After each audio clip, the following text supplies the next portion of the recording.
Dia seperti dimasukkan ke satu ruangan yang gelap, kemudian tidak ada terang di sana. Itu pasti keadaan sangat menekan jiwa dan perasaan. Itu gambaran-gambaran yang sulit tentang kehidupan manusia. Kristus datang. Dia menebus kita. Dia memberikan manusia kebebasan, hak kembali untuk bersekutu sama Dia, dan hak untuk memperlakukan hidup ini sebagaimana tujuan Tuhan yang pertama menciptakan manusia di dunia ini. Dalam waktu yang sama, ada serangan-serangan yang datang menimpa manusia. Karena kita masih ada di dunia. Dunia ini disebut dunia yang jahat. Dan kejahatan itu selalunya membuat manusia menjadi stres dan depresi. Ada tempat-tempat tertentu, situasi-situasi tertentu yang dimanfaatkannya untuk mengurung kita, membuat manusia itu tidak dapat bebas. Atau dulu dia bebas, biasa melakukan apa saja, baik atau buruk. Bila dia masuk dalam satu keadaan yang baik, contoh, sulit dia menyesuaikan diri, dia rasa tersiksa. Apalagi yang baik, dikurung dalam keadaan yang tidak baik, dia mengalami kesulitan di sana juga.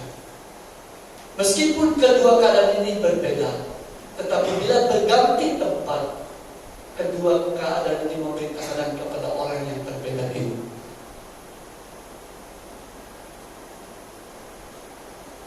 Anak-anak yang dikasih, inti yang kita bicara adalah tekanan, depresi, ataupun stres. Ibu ada mengungkapkan kata tadi, keadaan apapun, situasi apapun, ada kekuatan yang dahsyat yang membawa kita membuat satu penerobosan secara emosi yang terkurung, pikiran yang terkurung atau yang terjerat. Dia akan memampukan kita untuk membuat penerobosan itu. Dan ini hal yang sangat penting. Mungkin ketika kita orang yang baik dan masuk dalam satu keadaan yang tidak baik, mungkin yang tidak baik itu adalah lingkungan kita. Mungkin di kampung dulu bagus kita buat itu dan ini. Lalu kita pindah ke bandar, dan di bandar itu lingkungan kita tidak begitu mesra dan sebagainya. Cara berpikir dan pergaulan mereka membuat kita tertekan. Banyak hak-hak kita yang tidak dapat kita lakukan karena keadaan. Begitu juga di sekolah. Lain situasi kamu di sini di Sabang, terus kamu pergi sama Semenanjung, lain situasinya. Abu di rumah lain, masuk ke Surabaya, kemudian Cincin, lain yang tekanan yang kamu hadapi. Semuanya ini itu memberikan satu tekanan-tekanan yang kita tidak dapat terima kadang-kadang. Tetapi ada satu perkara yang sangat penting kita perlu lihat dan perlu kita miliki untuk beradaptasi dengan semua ini, yaitu pertama, firman dan kasih. Firman dan kasih adalah satu keperluan yang sangat tinggi di dalam segala keperluan kita di dunia ini. Firman dan kasih. Saya tidak sepakat sama ibu untuk mengucapkan ataupun membawa penekanan daripada lagu firman pertama tadi, dan kedua adalah kasih. Bapak Dian sudah kasih tahu. Tapi saya siapkan renungan hari ini tentang firman dan kasih. Firman dan kasih adalah suatu bagian yang harus dimiliki oleh setiap orang dan ditempatkan di dalam tempat yang tertinggi dalam segala keadaan. firman dan kasih selalunya sulit dilakukan dan dilaksanakan dalam situasi baik atau tidak baik keadaannya, antara kebiasaan yang buruk atau kebiasaan yang baik.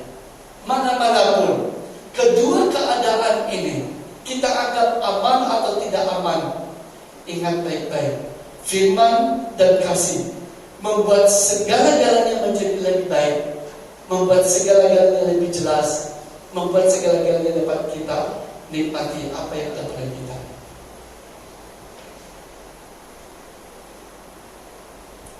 Pertama, mari kita melihat di dalam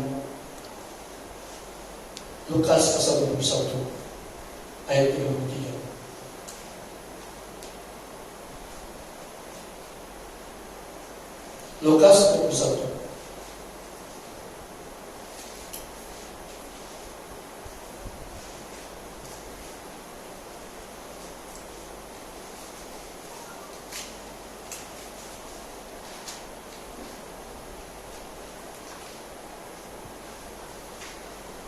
Ayat 25 sampai 33 ini bercakap tentang kedatangan Yesus Kristus kedua kali dalam dunia ini. Tapi kita hanya terus ke ayat 33 saja. Baik, Bapak membaca ayat 29 mulai. Nanti ayat 33 kita baca bersama. Lukas 21. Lalu Yesus mengatakan perumpamaan ini kepada mereka. Perhatikanlah pohon ara atau pohon apa saja. Apabila kamu melihat pohon-pohon itu sudah bertunas, kamu tahu dengan sendirinya bahwa musim panas sudah dekat. Jadi kita harus belajar melihat dan menilai zaman. Demikian juga jika kamu melihat hal-hal itu terjadi, ketahuilah bahwa kerajaan Allah sudah dekat. Kata itu di sini adalah tanda-tanda akhir zaman. Aku berkata kepadamu, sesungguhnya angkatan ini tidak akan berlalu sebelum semuanya terjadi. Ayat 33:23. Langit dan bumi akan berlalu, tetapi perkataanku tidak akan berlalu. Langit dan bumi akan berlalu, tetapi perkataanku tidak akan berlalu, tidak akan berakhir. Kalau langit dan bumi ini berlalu, berakhir, di mana kita boleh pergi? Kedua, cita-cita kita juga akan berlalu. Semua yang kita perjuangkan di dunia ini pun akan berlalu. Yang kita miliki pun akan berlalu.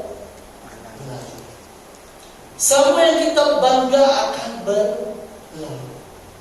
Yang kita kejar dengan susah payah di dunia ini akan berlalu.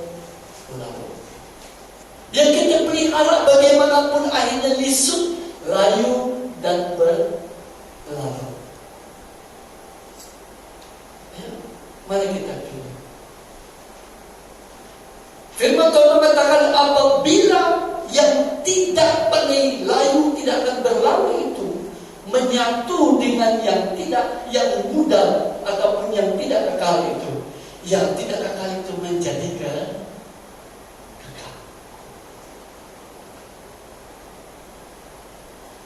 Firman, perkataan Tuhan, apa yang diucapkannya tidak berlalu. Sebab itu Tuhan merindukan kita semua untuk kembali memperhatikan setiap perkataan Tuhan.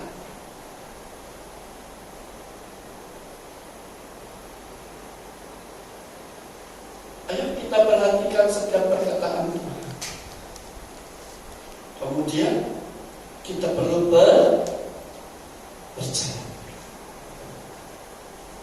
Apakah yang dikatakan oleh firman Tuhan tentang dunia ini?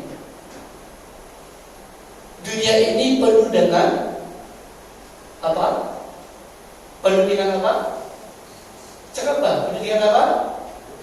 Dosa saja dikekal. Dunia ini penuh dengan kekayaan. Kaya apa? Kaya segala kekayaan.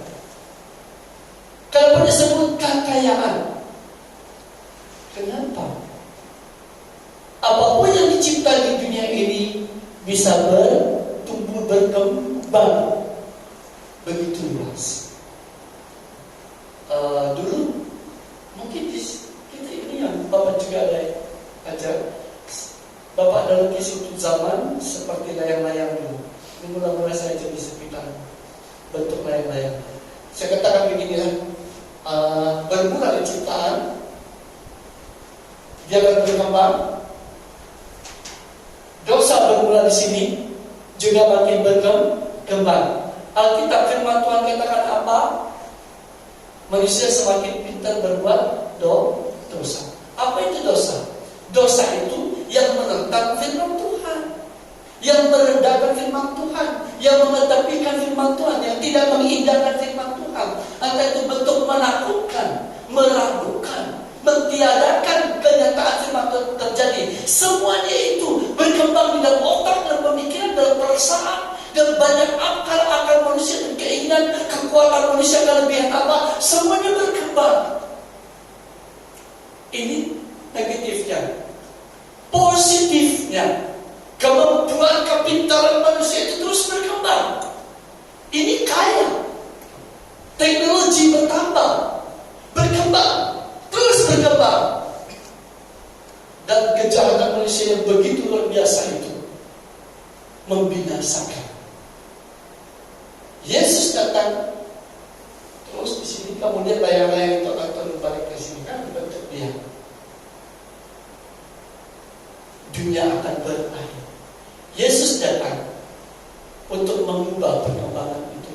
Dia harus tutup, dia harus hentikan. Bapak Dr. Stephen Taw katakan kita harus menghentikan zaman ini. Dan kalau kita tidak meneruskan kebenaran terus kepada mereka yang telah bersama-sama kita mempertahankan firman, itu bermakna mereka harus mencari kebenaran itu. Mencari kebenaran itu sampai akhir hidupnya. Siapa yang dapat menuntun mereka? Yesus datang untuk menuntun. Yesus datang mengembalikan kita kepada diri Dia, mengembalikan kita kepada ciptaan dan nilai manusia sebenarnya. Oke, mengapa kadang manusia rasanya semakin runcing meskipun berkembang, keadaan semua berkembang? Karena tekanan-tekanan yang kita tidak dapat lihat. Oke, mari kita balik kepada COVID-19. COVID-19 membicarakan suatu keadaan yang tidak dapat diatasi. Semua kemajuan tunduk kepada COVID. Amin.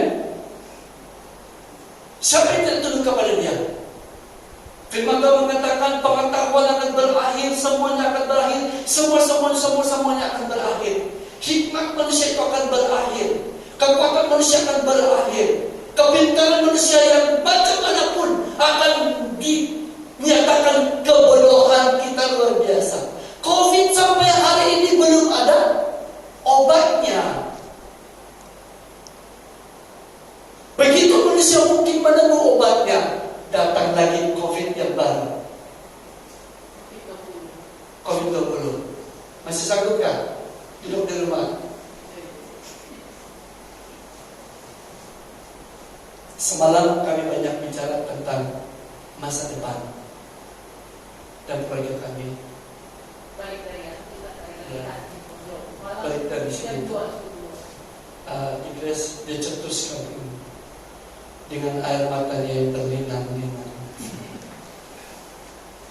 Dan kami katakan sama dia, jangan lupa akan hari esok. Apapun yang kami bicarakan, tidak ada nasihat lebih baik, hanya firman. Oke. Bapak memberi penekanan tentang firman. Sejauh mana kita telah maju, COVID datang menahan kita supaya kita tetap berdiam. Jangan kita lupa, saya harus berdiri kembali di tempat di mana saya pernah berdiri. Firman. Jangan kita terlena, jangan kita terbuai, sebab semua ini akan berakhir. Semuanya akan berlalu.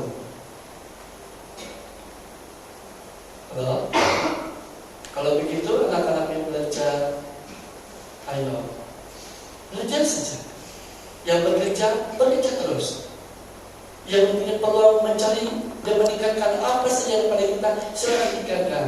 Tapi ingat, jangan lupa, semua yang kita perjuangkan itu akan berakhir. Kalau begitu, apalagi yang saya perjuangkan? Ini Bapak mau kita miliki. Mari kita hubungkan apa yang ada pada kita dengan firman. Yang belajar, yang bekerja, yang mencari pekerjaan, yang sudah memiliki usaha yang bagaimana, ayo kita gabungkan yang di firman. Termasuk harta pun, kata Tuhan, jangan simpan hartamu di dunia. Di dunia ini ada dengar dan kerat, ada pencurinya. Di GK ada pencuri kan? Di kampung kamu ada pencuri? Hah? Banyak kan?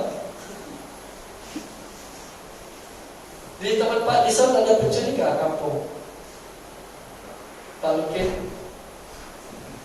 Kalau ini? Enggak, cerewet. Cerewet tak ada? Tidak kampung. Kalau di tempat kami ini kira-kira di tahun cukup. Oh, iya.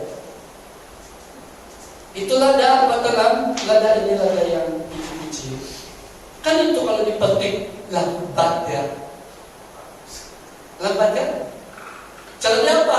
Dia cabut pokoknya. Paling kurang dia gunting itu pokoknya dia angkat. Sama sekali. Sekali pada tak sapu sudah. Musim durian, musim buah-buahan. Banyak penjual-penjual yang tidak ada pokok durian. Tapi ada buah durian. Luar biasa.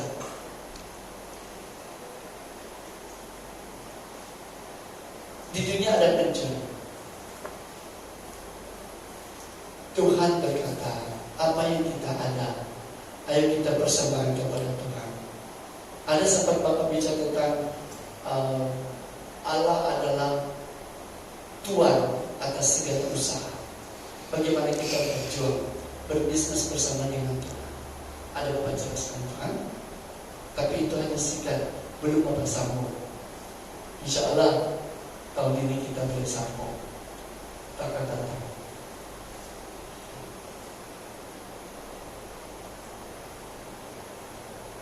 Yang kedua daripada firman Matius pasal 4 ayat 4. Pemuda-pemudi ucap. Matius 4:4.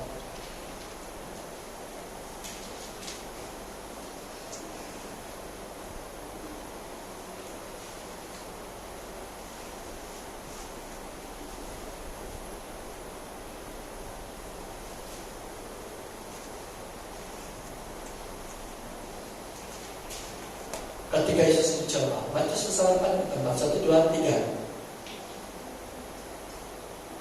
Matius pasal 4 ayat 4, 1, 2, 3.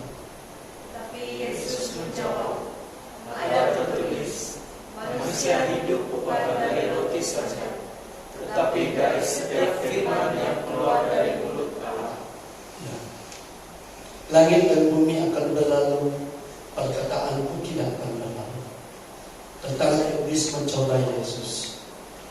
Ketika dia sudah berpuasa, sesudah berpuasa 40 hari 40 malam. Bukan baru bermulai puasa dan dicoba. Itu sesudah. Tentu dia perlu roti. Karena dia lapar, kata Iblis.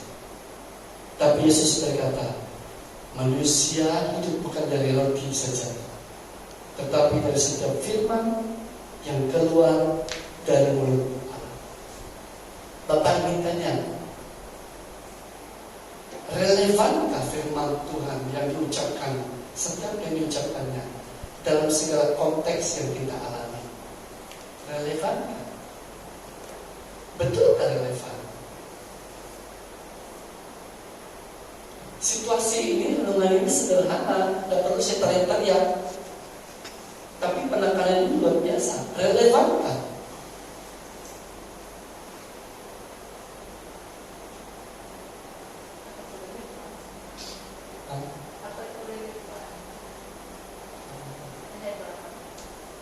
Paham relevan kan? Oh, tinggi-tinggi sudah. Paling rendah sekolah silalala. Oh, sore lala. Si JJ. Maksud bapaknya, JJ pun tahu itu relevan. JJ relevan. Oke. Kira-kira setiap perkataan Tuhan ini relevan tak dalam semua keadaan yang kita alami? Itu kira-kira relevan? Hai, relevan? Percaya ini terjadi? Mungkinkah itu terjadi? Dan pertanyaan kedua, berapa banyak perkataan Tuhan yang kita tanpa sadar kita anggap tidak relevan? Berapa banyak? Contoh, untuk memberi damai. Contoh, untuk memberi perubahan. Contoh, untuk memberi kekuatan. Contoh, untuk membuka jalan. Contoh, untuk menyediakan apa yang kita perlu. Contoh, untuk mengangkat kita dari situasi yang tidak bisa kita angkat. Contoh, memperlihatkan sesuatu yang paling sulit kita untuk gapai di dalam cita-cita kita.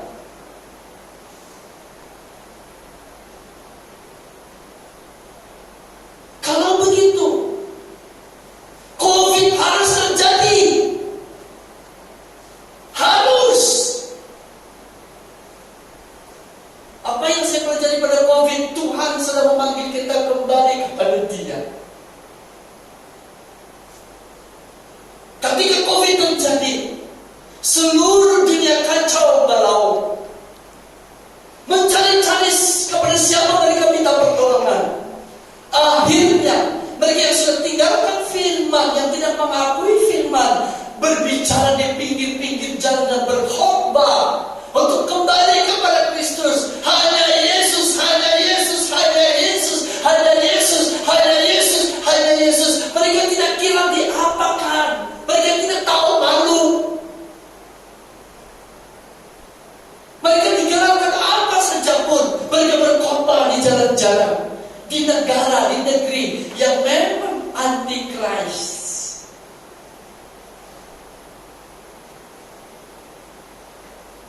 Tapi kita di Malaysia dingin. Kita anggap kita tenang. Oh, dianugerahkan tidak ada penyakit. Kita lebih cepat sembuh. Kita lebih cepat tenang. Semuanya. Bapak berpikir sebaliknya. Justru di sini, di Malaysia, paling lamban pertumbuhannya nanti secara spiritual.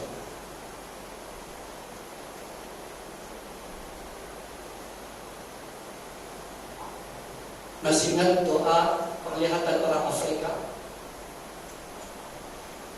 Di Afrika tidak pernah kenal Sabah dan Malaysia. Tiba-tiba dalam kelompok doa syafaat, mereka melihat Malaysia, mereka pun tidak tahu apa itu Malaysia. Di mana itu Malaysia? Seperti apa rupa Malaysia? Malaysia itu negara apa? Tiba-tiba dalam penglihatan itu menyatakan bahwa Malaysia sedang menuju kepada kehancuran gereja. Iman mereka. Malaysia tenang, tetapi